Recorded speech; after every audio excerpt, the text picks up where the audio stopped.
ନିକଟରେ ପଚାରିବା ପାଇଁ ଚାହୁଁଛି। ଆପଣ ହଉଛନ୍ତି କୃପାର ବାରିଧି, ଆପଣ ହଉଛନ୍ତି କୃପାର ସମୁଦ୍ର। ଆଜ୍ଞା ଆପଣଙ୍କ ନିକଟରେ ଅନେକ ଗୁଡିଏ କୃପା ରୂପକ ସମ୍ପତ୍ତି ମହଜୁଦ ଥିଲା ବୋଲି ଆଜ୍ଞା ପୁରାଣ ପୃଷ୍ଠଭୂମି ଉପରୁ ମୁଁ ଶୁଣିଥିଲି। ଏ ସମସ୍ତ ସମ୍ପତ୍ତି ବାଣ୍ଟୁ ବାଣ୍ଟୁ ଆପଣ ସାରିଦେଲେ କି ମହାପ୍ରଭୁ? ଠିକ ଠିକ ଠିକ ଅଖିଳ ବାବୁ ଆଜ୍ଞା ତାକୁ ଲେଖିବେ କିଏ? କିଏ ଲେଖିବେ? କବି। ଓଡ଼ିଶାର ସୁନାମ ଧନ୍ୟ ପ୍ରତିଷ୍ଠିତ କବି ଆଜ୍ଞା କବି ହଉଛନ୍ତି ଲୋକନାଥ ମହାରଣା। ବାଃ ବାଃ ବାଃ ଲୋକନାଥ ମହାରଣାଙ୍କର ପଦୁଟିଏ ଗାଇବା। ଆଜ୍ଞା ଆଜ୍ଞା କଲା କରୁଣା ସିନ୍ଧୁ କୃପା କଣିକେ हे करुणा करुणा सिंधु कृपा कणिके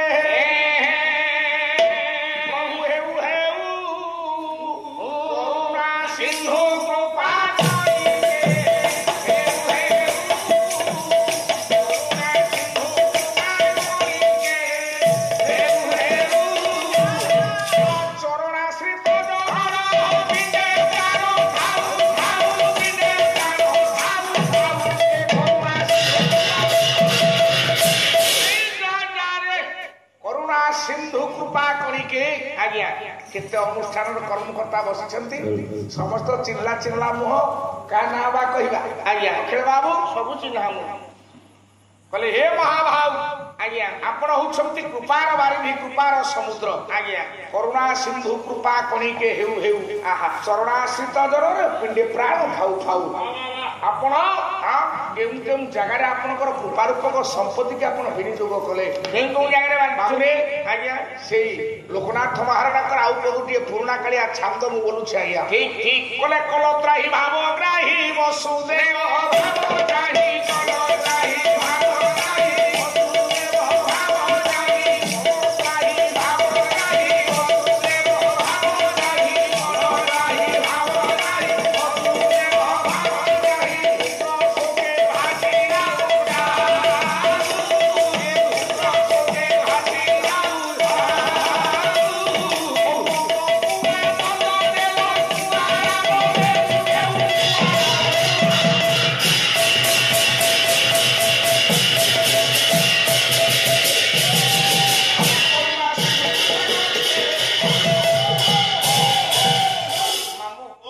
ଯେତିକି ଗରମ ହଉଛି ସେତିକି ଫଲତ୍ରାହି ଭାବଗ୍ରାହୀ ବସୁଦେବ ଭାବ ଚାହିଁ। ଆଜ୍ଞା ପୁତ୍ର ଶୋକେ ଭାସି ଯାଉ ଯାଉ। ଆଜ୍ଞା ବସୁଦେବ ଭାବରେ ସେଦିନ ଆପଣ ଅନ୍ଧ ହେଇଗଲେ। ବାସ୍ ବାସ୍ ପୁତ୍ର ଶୋକେ ଭାସି ଯାଉ ଯାଉ। ଭାସି ଯାଉ ଯାଉ ଅଖିଳ ବାବୁ ସାରେ କିନ୍ତୁ କିନ୍ତୁ ଏଇଠି କବି ଲେଖିଲେ ଆଜ୍ଞା ବସୁଦେବକୁ ଆନନ୍ଦ ଦେଲ ନାଇଁ ଆଉ କାହାକୁ ଆନନ୍ଦ ଦେଲ? କାହାକୁ ଦେଲ ନା ନନ୍ଦକୁ ଆନନ୍ଦ ଦେଲ କୁଆରା ଦେଉ ଦେଉ। ଆଚ୍ଛା ସାରେ ନନ୍ଦକୁ କଣ ଆନନ୍ଦ ଦେଲେ କୁଆରାମ ଦେଉ ଦେଉ ପ୍ରଭୁ? ହଉ ଏଟା ତ ଆଲୋଚନା କଲାବେଳକୁ ଏ ବହୁତ ବାଟ ପଢେଇବ। ଯେତିକି ବାଟ ଯାଉଛି ଯାଉ। ଆଗେ ତ ମୋ ଦି ଜଣ ବରିଷ୍ଠ ମଉସା ବସିଛନ୍ତି, ଦି ସୁରେଶ ମଉସା। ଓଡ଼ିଶାର ଗ୍ରୀବାଣ ପ୍ରତିଭାସୀ ଭାସ୍କର ସାହୁଙ୍କ ଭାସ୍କର ବେହେରାଙ୍କ ସାଙ୍ଗରେ ବହୁତ ଗୁଡିଏ ପାଲା ବୋଲିଛନ୍ତି। ଆଜ୍ଞା ଗୋଟେ ମଉସା ବସନ୍ତି, ବିଦ୍ୟାଧର ସାର୍ ବସନ୍ତି, ହେମନ୍ତ ସାରେ ତଳମୂଳ ଅନୁଷ୍ଠାନରୁ ଆସିଛନ୍ତି। ମୋର ପୂଜ୍ୟପାଦ ଭାଇନା ମାନେ ମୁଁ ତାଙ୍କୁ ପ୍ରଣାମ ଜଣାଉଛି। ମୋର ବି ପ୍ରଣାମ। ଆଉ ପ୍ରକାଶର ପରେ ଗଲେ କାହିଁ ଦେଖାଯାନ୍ତି ପଢିଲେ କି ସୁରାବ ପ୍ରକାଶ ସାହେବ ସିଆଡେ ପଢିଲେ? ଆଚ୍ଛା ଆଚ୍ଛା ହଉ ହଉ ହଉ ଆଜ୍ଞା ଯାଉ। ଯାହା ହଉ ଆଜି ତଳମୂଳଠୁ ଆରମ୍ଭ କରି ସମସ୍ତ ଅନୁଷ୍ଠାନର କର୍ମକର୍ତ୍ତା ମାନେ ତପନ ଆମକୁ ଧନ୍ୟବାଦ ଦଉଛି। ଆଜ୍ଞା ମଧ୍ୟ ସନ୍ଧ୍ୟାବେଳେ ବରେଣ୍ୟ ଶରତ ସାର୍ଙ୍କୁ କହୁଥିଲି ବୋଲି ସାର୍ ଆଜି ବହୁତ ଅନୁଷ୍ଠାନର କର୍ମକର୍ତ୍ତା ଆସିବେ ଏବଂ ଆସିଛନ୍ତି ମଧ୍ୟ। ଆଜ୍ଞା ମୁଁ ଭାରି ଖୁସି, ଭାରି ଆନନ୍ଦିତ। ମୁଁ ତ ଭାରି ଖୁସି। ତୋ ଖୁସିରେ ତୋ ଖୁସିରେ କଣ ଲାଭ ଅଛି? ସାରଙ୍କ ଖୁସିରେ ମୁଁ ଖୁସି, ତମ ଖୁସିରେ ମୁଁ ଅଖିଳ ବାବୁ ସାରେ ତେଣୁ ଏଇଠି କହିଲେ ଯେ ବସୁଦେବକୁ ପ୍ରସୁଦେବ ଘରେ ପ୍ରଭୁ ଜନ୍ମ ହେଲେ, ବସୁଦେବ କିନ୍ତୁ ବସୁଦେବକୁ ଆନନ୍ଦ ଦେଲେନି। ନା ଆନନ୍ଦ ଦେଲେ କାହାକୁ?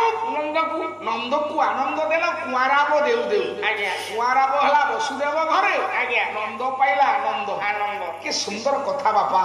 ଏ ସୁନ୍ଦର ପ୍ରସଙ୍ଗ ଆଡ଼ିକି ମୁଁ ଆପଣ ମାନଙ୍କୁ ନେଇଯାଉଛି। ଠିକ ଠିକ। କାହିଁକି ଜାଣିଛ? କଣ ପାଇଁ? ଏ ପୂର୍ବ ଜନ୍ମର କଥା, ପୂର୍ବଜନ୍ମ। ତ୍ରେତୟା ଯୁଗର କଥା ଲୋ ମା। ସେଦିନ ଭଗବାନ ମର୍ଯ୍ୟାଦା ପୁରୁଷୋତ୍ତମ, ପ୍ରେମ ଭଗବାନ ମର୍ଯ୍ୟାଦା ପୁରୁଷୋତ୍ତମ ଆଜ୍ଞା ଯାଉଛନ୍ତି ଆଜ୍ଞା ଆପଣ ମାନଙ୍କର ଇଏ ଗୋଦାବରୀ ନଦୀ କୂଳେ କୂଳେ। ଆଜ୍ଞା ଇଏ ଗୋଦାବରୀ ନଦୀ କୂଳେ କୂଳେ ଯାଉଛନ୍ତି ପ୍ରଭୁ। ସେତିକି ବେଳକୁ ସୀତା ଚୋରି ହେଇଯାଇଛନ୍ତି। ଯେତେବେଳେ ସୀତା ଚୋରି ହେଇଯାଇଛନ୍ତି ଲୋ ମା,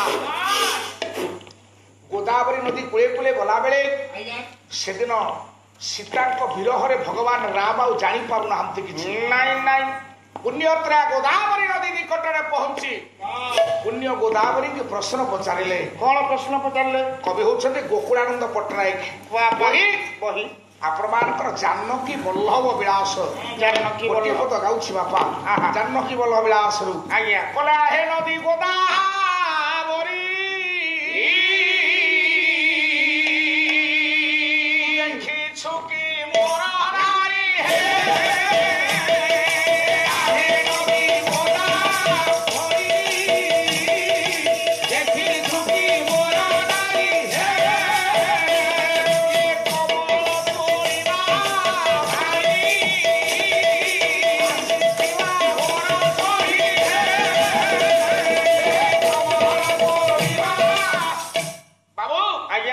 गोकुलानंद पट्टनायक जानकी वल्लभ विलास पुण्यत्रे पुण्य गोदावरी को चाही भगवान राम प्रश्न करुछंती प्रश्न पचारुछंती लो पुण्य गोदावरी कमल कहले फूल तोलिया पाई मो मैथिली मो सीता मो जानकी तो पाखକୁ ଆସିଥିଲା କି आज्ञा गोदावरी नदी कौन उत्तर दौना ना से तो बही जाऊँगी कलकल नाद कर बही जाऊँगी पुण्य गोदावरी आज्ञा आउ कि बाट प्रभु आज्ञा प्रवेश कले आज्ञा तो बहुत पद अच्छी मु गोटे गोटे मात्र पद आपण आगे भेटी दूसरी ठीक ठीक ये हूँ जानकी वल्लभ विलास कवि गोकुलानंद पट्टनायक लेखा आज्ञा बाबूरे आज्ञा गोकुलानंद पट्टनायक पुत्र कन्या नथिले से सबुदिने भगवान जानकी रमण भगवान रघुनाथ जी को शरणार्थी शरणापूर्ण करती आज्ञा शरणापूर्ण होला परे किछि दिन पर आज्ञा पुओटीए जन्म हेले जो पुओ ओडिशा रे दीर्घ 15 वर्ष आज्ञा मुख्यमंत्री हेथिले कवि होउछन्ति जानकी वल्लभ पट्टनायक आज्ञा बाबूरे हेला ताको बापा होउछन्ति गोकुलानंद पट्टनायक भगवान जानकी वल्लभ को सेवा करी पुओ पाइले बोली पुओर ना रखिले जानकी वल्लभ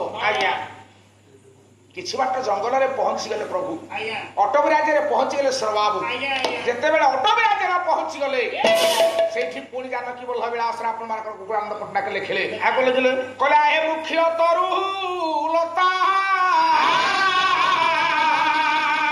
के देखि छ मोर सीता हे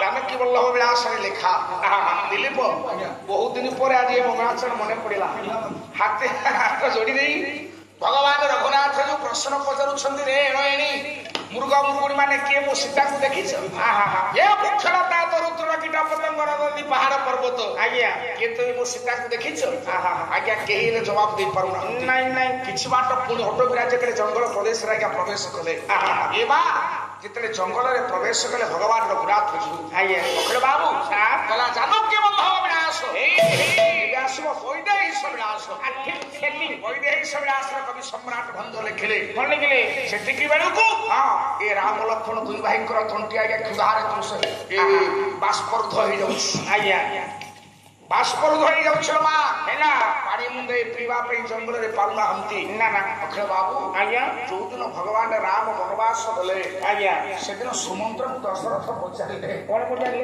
दशरथ महाराज पचारे कले हे मंत्री सुमंत्र मो पुआ अयोध्यार भव्य राज प्रासाद रे कालापन होथिला एबे केते बाट मो राम जंगल रे गलानी सेठी भगवान रामଙ୍କ विषय मंत्री सुमंत्र कहउछन कि महाराज दशरथ आज्ञा कले हे अयोध्यार सम्राट दशरथ आपण को पुओ भरद्वाज को आश्रम रे किछि दिन रहिबा परे आउ 3 दिन पर्यंत किछि भी खाइबा को पाइना हंती केवल शरद नदीर जल पी पी अछंती आमे टंका केटार मालिक आज्ञा जो दिन भगवान राम जनक महाराज घरे विवाह सारिकी फेरुछंती इंद्रादि 33 कोटी देवमंडली स्वर्ग अपलक नयन चाहिए रही ब्रह्मादि इंद्रादि 33 कोटी देवमंडली कहउछंती हो ब्रह्मा ये जहाँ कौतुक दौरान महर्षि जनक राजश्री जनक ताहा मो सृष्टि अंतर्भुक्त नुहे ताहा मो सृष्टि भितर नहीं आज आपण विवेचना करतु आज्ञा केते टंकार मालिक भगवान रघुनाथ जी बाबूरे आज से भाया पुओ 3 दिन पर्यंत शरद नदीर पानी पी बंची आज जंगल प्रवेश कर सीता चोरी ସେଠି କାନ୍ଦୁଛନ୍ତି ଭଗବାନ ରାମ ଗଲେ ଆପଣଙ୍କର ଜାନକୀ ବଲ୍ଲଭ ବିଳାସ ଆସିବ ବୈଦେହୀ ବିଳାସ ଆସିବ କବି ବଞ୍ଚିଲେ ପାଲା ବଞ୍ଚିବ ଏ ଜ୍ଞାନୀ ବାପମାନ ସୁନ୍ଦର ଭାବରେ କହିଲେ ଗୋଟିଏ ପଦ କଣ କହିଲେ ବିକଳ ଚିତେ ଶ୍ରୀରାମ ଏ ବିଶ୍ୱଲୋଚନା